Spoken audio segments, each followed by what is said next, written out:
গল্পের শুরুতে আমরা রিচ এবং হেইলি নামের এক কাপলকে পাহাড়ের জঙ্গলে হাইকিং করতে দেখতে পাই। তাদের মধ্যে কে আগে চূড়ায় উঠবে তা নিয়ে প্রতিযোগিতা চলছিল। রিচ বেশ কষ্ট করে হেইলির আগে পাহাড়ের চূড়ায় উঠে যায়। এরপর সে চারপাশে সুন্দর জঙ্গল দেখে হেইলিকে দ্রুত উপরে আসার জন্য ডাকতে শুরু করে এবং নিজের জঙ্গলের ভেতরের দিকে এগিয়ে যায়। এদিকে হেইলি একা একা রশি ধরে উপরের দিকে ওঠার চেষ্টা করছিল, কিন্তু একটু উপরে ওঠার পরে তার পা পিছলে যায় এবং সোজা নিচের দিকে ঝুলতে থাকে। তবে কোনো রকমে নিজেকে সামলে নিয়ে সে এবার আস্তে আস্তে উপরে উঠতে শুরু করে। সে যখন সাহায্যের জন্য রিচকে ডাকাডাকি করছিল, ঠিক তখনই মারাত্মক আহত অবস্থায় রিচ পাহাড়ের একেবারে কিনারায় এসে দাঁড়ায়। হেলি যখন উপরের দিকে তাকায় তখনই তার মুখের উপরে রিচের রক্ত এসে পড়ে। সে কিছু বুঝে ওঠার আগেই উপর থেকে কেউ একজন রিচকে নিচে ফেলে দেয় এবং ঘটনাস্থলেই তার মৃত্যু হয়ে যায়। এই দেখে হেলি প্রচণ্ড ভয় পেয়ে নিজের রশি ধরে দ্রুত নিচে নামার চেষ্টা করে, কিন্তু তখনই ওপর থেকে কেউ একজন রশি টেনে তাকে উল্টো উপরের দিকে তুলতে শুরু করে। নিচে রিচের লাশের উপরে গিয়ে পড়ে এবং চিৎকার করে কাঁদতে শুরু করে। ঠিক তখনই জঙ্গল কাঁপিয়ে তীব্র গতিতে কিছু একটা তার দিকে আসতে শুরু করে। হেইলি নিজের জীবন বাঁচাতে গাড়ির দিকে দৌড় দিলেও দুর্ভাগ্যবশত কাঁটাতারে তার পা আটকে যায়। তখনই কেউ এসে হেলিকে টেনে হিস্ট্রে সোজা জঙ্গলের ভেতরে নিয়ে যায়। আসলে ওয়েস্ট ভার্জিনিয়ার এই ভয়ঙ্কর জঙ্গলের ভেতরে এর আগে বহু মানুষের রহস্যময় মৃত্যু হয়েছে। স্থানীয় অনেকেই এই জঙ্গলে অদ্ভুত চেহারার কিছু মানুষ দেখেছে, যারা মূলত নরখাদক। এই বনের সীমানায় যারা পা রাখে তারা আর কখনো জীবিত ফিরে আসতে পারে না, কারণ ওই নরখাদকগুলো সাধারণ মানুষকে জবাই করে তাদের মাংস খেয়ে ফেলে। অন্যদিকে রাস্তায় ক্রিস নামের এক যুবককে গাড়িতে দেখতে পাওয়া যায়। সে একটা জরুরি ইন্টারভিউয়ের জন্য যাচ্ছিল, কিন্তু সে এক বিশাল ট্রাফিক জ্যামে আটকা পড়ে। গাড়ি থেকে নেমে এক ট্রাফিক ড্রাইভারকে জিজ্ঞাসা করলে সে জানায় 3 কিলোমিটার দূরে একটি কেমিক্যাল ট্রাক দুর্ঘটনার কারণে পুরো রাস্তা বন্ধ হয়ে গেছে এবং এই জ্যাম ছুটতে প্রায় 3 ঘন্টা লেগে যেতে পারে। যখন ক্রিস এই খবরটা জানতে পারে তখন তার মাথা একদম নষ্ট হয়ে যায়। সে কোনোভাবে বুঝে উঠতে পারছিল না যে এত কম সময়ের মধ্যে কিভাবে ইন্টারভিউ দিতে পৌঁছাবে। এমনিতেই তার অনেক দেরি হয়ে গিয়েছিল, তাই ক্রিস ওই জ্যামের ঝামেলা এড়োতে আর তাড়াতাড়ি পৌঁছানোর চক্করে অন্য একটা রাস্তার খোঁজ করতে শুরু করে।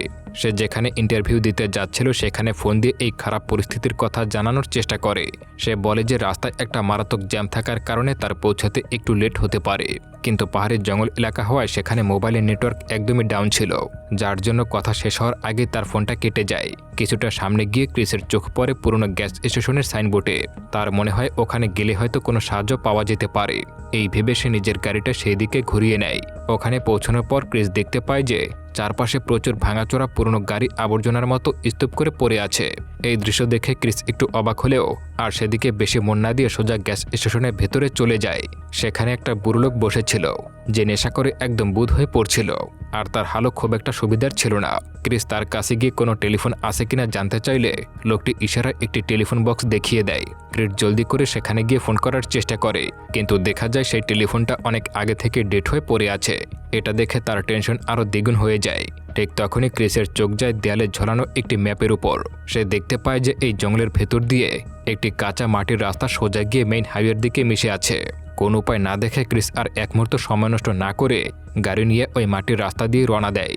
কিছুদূর যাওয়ার পর রাস্তাটা 2 দিকে ভাগ হয়ে যায়। সে কনফিউজড হয়ে পড়ে যে এখন কোন দিকে যাবে। কিছুক্ষণ চিন্তাভাবনা করার পর সে শর্টকাট ধরার জন্য সোজা জঙ্গলের ভেতরে রাস্তাটাই বেছে নেয়।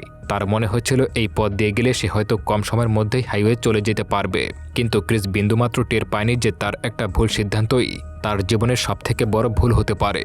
জঙ্গলের সেই নির্জন রাস্তা দিয়ে যাওয়ার সময় হঠাৎ করেই ক্রিসের নজর পড়ে রাস্তার ধারে মরা একটা হরিণের বাচ্চার উপরে। সে যখন মন দিয়ে ওটা দেখার চেষ্টা করছিল, ঠিক তখনই ড্রাইভ থেকে তার মনটা চটে যায় আর সামনের দিকে তার নজর থাকে না। আর ঠিক ওই মুহূর্তে সামনে দাঁড়িয়ে থাকা একটা গাড়ির পেছনে গিয়ে ক্রিসের গাড়িটা ধুম করে ধাক্কা মারে।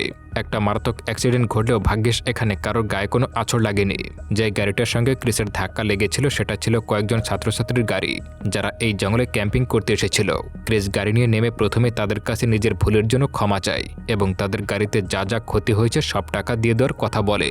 তারপর ক্রিস তাদেরকে জিজ্ঞাসা করে, তোমরা রাস্তার মাঝখানে এভাবে গাড়ি কেন দাঁড় করিয়ে রেখেছ?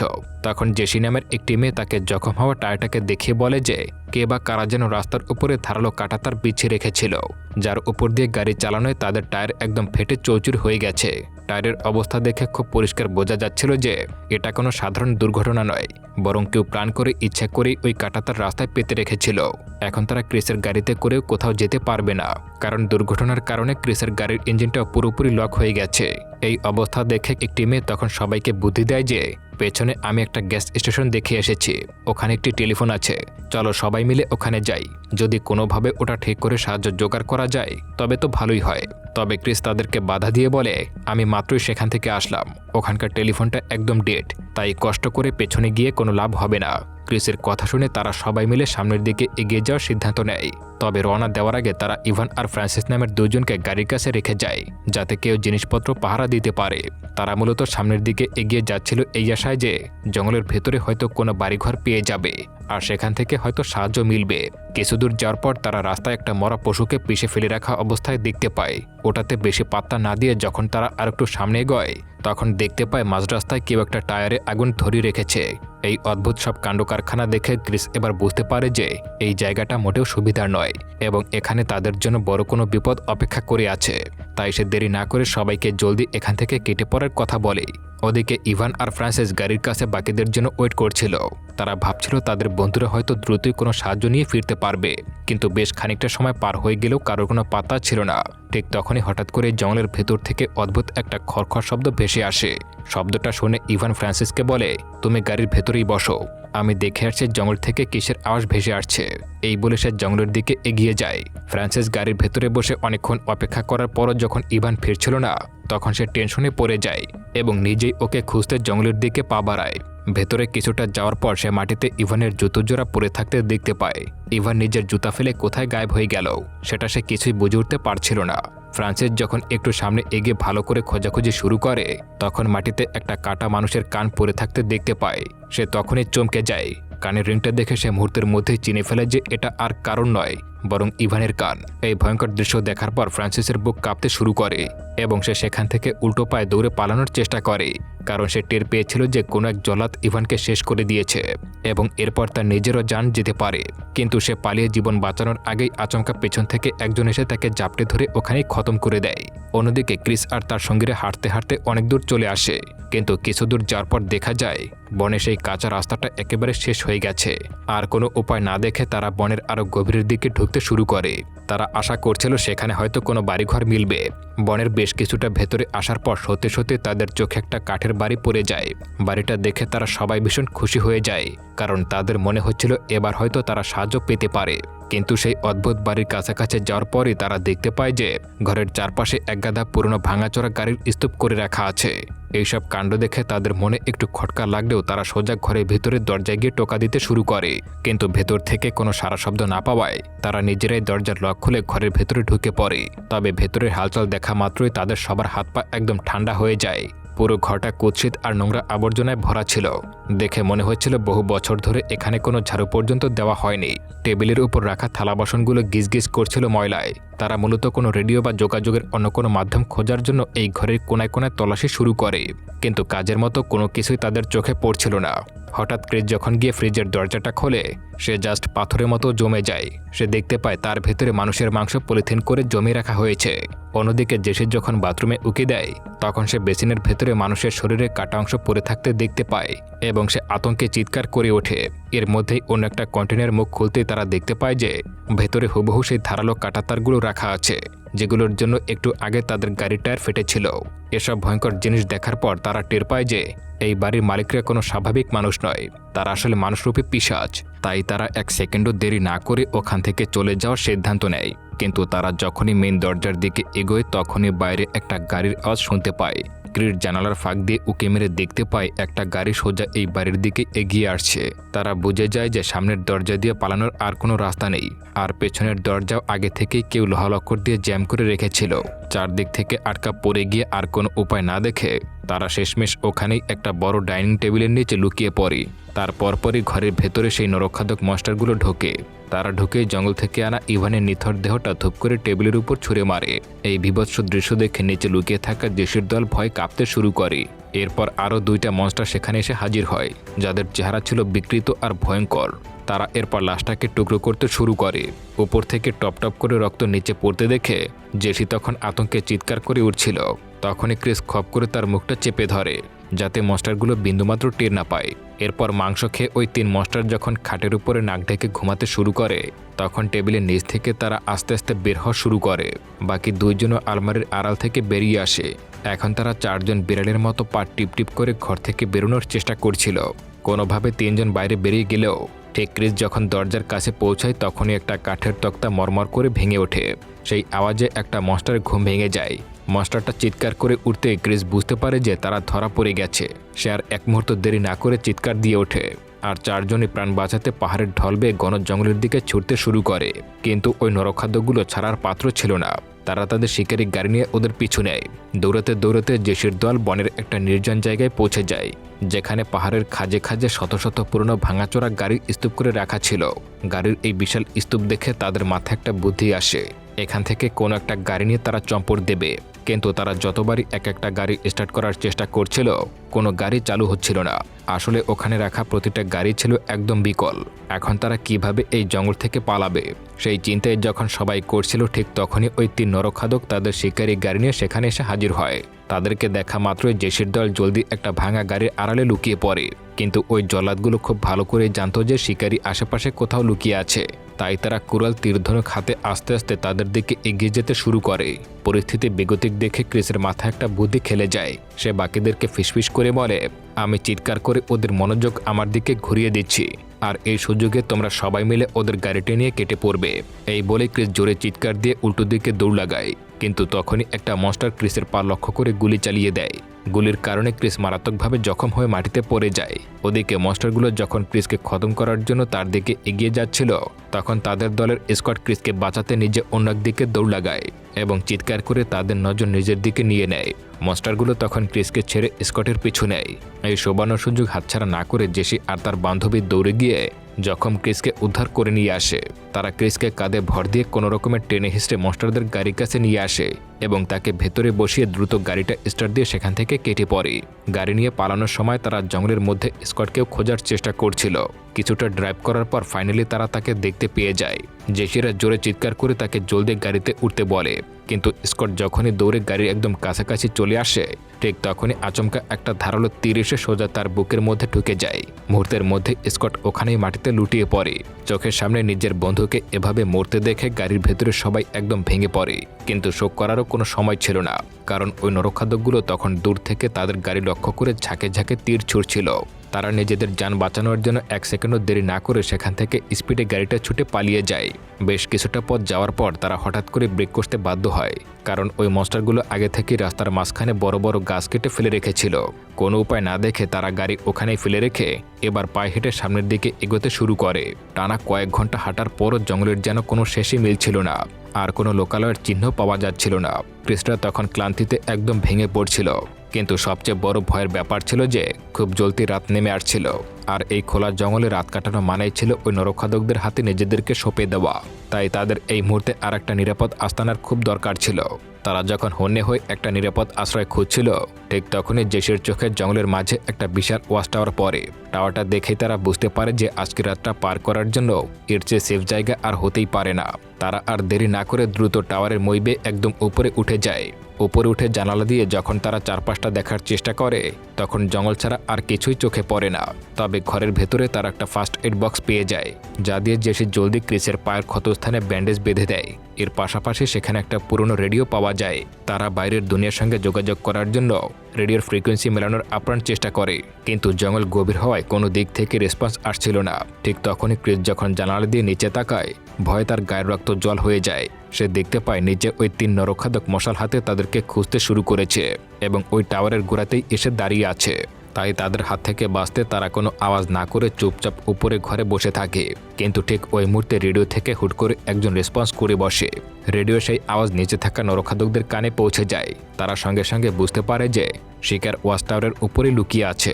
জল্লাদগুলো আর 1 সেকেন্ডও সময় নষ্ট না করে মইবে উপরে ওঠার চেষ্টা করে। ক্রিস তখন কোনো মতে টেনে হিসেবে টাওয়ারের ভেতরের দরজাটা একটা ভারী জিনিস দিয়ে ব্লক করে দেয়, যাতে মনস্টারগুলো সহজে ভেতরে ঢুকতে না পারে। কিছুক্ষণের জন্য চারপাশটা একদম নিশ্চুপ হয়ে যায়। জেসের দল ভাবছিল দরজাটা ভাঙতে না পেরে হয়তো ওরা চলে গেছে, কিন্তু এটাই ছিল তাদের জীবনের সবথেকে বড় ভুল ধারণা। একটু পরে দেখা যায় পুরো ঘরের মধ্যে কালো ধোঁয়া ঢুকতে শুরু করেছে। তারা বুঝতে পারে নরখাদ্যগুলো নিচে আগুন ধরিয়ে দিয়েছে, যেন তারা ভেতরেই পুরে ছাই হয়ে যায়। পরিস্থিতি দেখে ক্রিস পরিষ্কারভাবে বুঝতে পারে যে এখানে আর এক মুহূর্ত থাকা মানে জ্যান্ত কয়লা হওয়া। তাই সে বুদ্ধি দেয় জানালা দিয়ে পাশের গাছের ডাল লক্ষ্য করে লাফ দেওয়ার জন্য। ক্রিস প্রথমে জানালা দিয়ে মরণপণ ঝাঁপ দেয় এবং কোনো রকমের গাছের একটা মোটা ডাল আঁকড়ে ধরে নিজের প্রাণ বাঁচায়। তাকে দেখে বাকি 2 মেয়েও একে একে গাছের উপরে লাফিয়ে পড়ে, কিন্তু লাফানোর সময় নিচে থাকা মনস্টারগুলো তাদেরকে দেখে ফেলে। তাদের একজন কুড়াল হাতে গাছের উপরে উঠতে শুরু করে। ক্রিস আর জেসি কোনো মতে ব্যালেন্স সামনে গাছের ডাল বেয়ে সামনের দিকে এগোতে পারলেও নাতাশা ভয় একদম জমে গিয়েছিল। সে কিছু বুঝে ওঠার আগেই পেছন থেকে ওই মনস্টার এসে তার পিঠে কুড়ালের এক কোপ বসায় এবং তাকে গাছের উপরেই খতম করে দেয়। ওদিকে ক্রিস আর জেসি জখম শরীর নিয়ে গাছের ডাল বেয়ে কোনো মতে এগিয়ে যাচ্ছিল, আর একটা মনস্টারও তাদের ঠিক পেছনে আসছিল। তখন ক্রিস একটা মারাত্মক বুদ্ধি খাটায়। সে গাছের একটা নমনীয় বাঁকানো ডালকে নিজের দিকে টেনে ধরে রাখে। জেসি যখন ওই মনস্টারকে ঠিক তার কাছাকাছি টেনে আনে, ক্রিস তখন এক ঝটকায় ডালটিকে ছেড়ে দেয়। ধনুকের মতো বেঁকে থাকা ডালটা সজোরে এসে মনস্টারের মুখে লাগে এবং সে ব্যালেন্স হারিয়ে সোজা নিচে পড়ে যায়। বাকি 2টা মনস্টার যখন তাদের সঙ্গীকে এভাবে রক্তাক্ত অবস্থায় ছটফট করতে দেখতে পায়, তখন তারা রাগে জ্বলে ওঠে। তারা যে কোনো মূল্যে ওদের 2 জনকে মারা শপথ নেয়। এদিকে তারা 2 জন কোনো রকমের দৌড়তে দৌড়তে বনের এক কোনায় একটা ঝর্ণার কাছে এসে পৌঁছায় এবং সেখানে পাথরের আড়ালে কোনো মতে রাতটা পার করে। পরের দিন ভোর হতেই তারা জীবন বাঁচানোর তাগিদে আবারও লোকালয় খুঁজতে শুরু করে, কিন্তু দূরে যাওয়ার পর ফাইনালি তাদের চোখে একটা পাকা রাস্তা পড়ে যায়। মেইন রোড দেখে তাদের আনন্দের আর কোনো সীমা ছিল না। তাদের মনে হচ্ছিল এবার হয়তো তারা এই জম্পুরি থেকে বেঁচে ফিরতে পারবে, কিন্তু এই স্বস্তিটা বেশিক্ষণ স্থায়ী ছিল না। আচমকা পেছন থেকে একটা মনস্টার এসে ক্রিসের উপরে চড়াও হয় এবং ধাক্কা মেরে পাহাড়ের ঢাল থেকে নিচে ফেলে দেয়। ক্রিস মারাত্মকভাবে আঘাত পেয়ে নিচে পড়ে গেলে মনস্টারটা জেসিকে নিয়ে আবারও তার গভীর জঙ্গলের দিকে যেতে শুরু করে। পাহাড়ের নিচে পড়ে থাকা ক্রিস তখনই দেখতে পারে যে দূর থেকে একটা পুলিশের গাড়ি এই রাস্তার দিকেই এগিয়ে আসছে। আসলে আগের রাতে তারা রেডিওতে যে সাহায্যের বার্তা পাঠিয়েছিল, এই পুলিশ অফিসার সেটা শুনতে পেয়ে তদন্ত করার জন্য এসেছিল।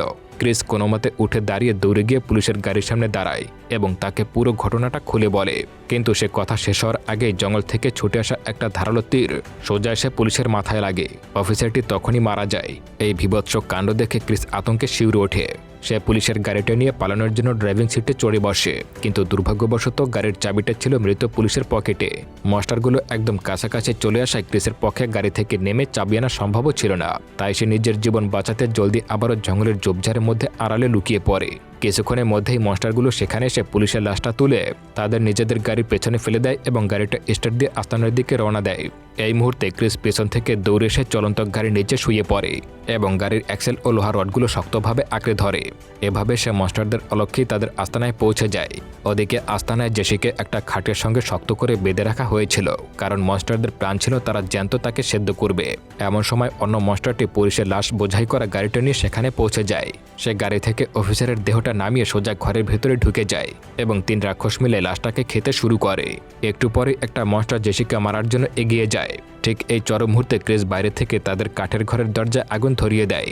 দরজায় আগুন দেখে একটা মনস্টার যখন চেক করার জন্য বাইরে আসে, ক্রিস তখনই পুলিশের জিপ গাড়িটা ফুল স্পিডে ড্রাইভ করে এনে সোজা তার গায়ের উপরে উঠিয়ে দেয় এবং তাকে দেয়ালের সঙ্গে পিষে মেরে ফেলে।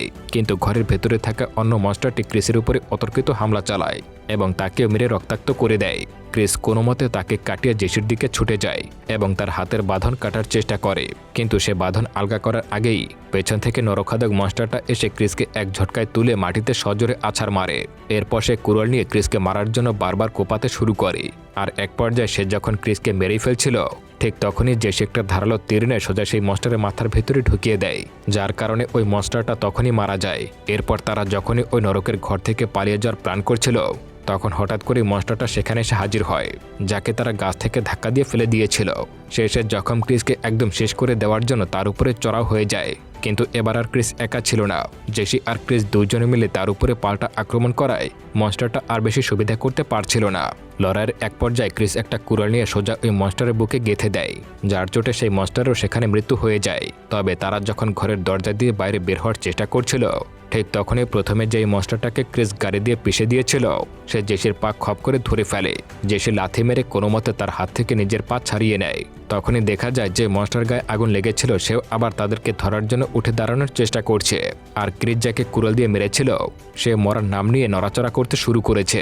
অর্থাৎ এই পিশাচগুলো সহজে মরতেই চাইছিল না। এই ভয়ঙ্কর কাণ্ড দেখে তারা ওখানে দাঁড়ায় না, তারা ঘর থেকে বাইরে বেরিয়ে আসে। ক্রিসের কাছে পুলিশের সেই বন্দুকটা ছিল যার ভেতরে মাত্র একটাই গুলি বাকি ছিল।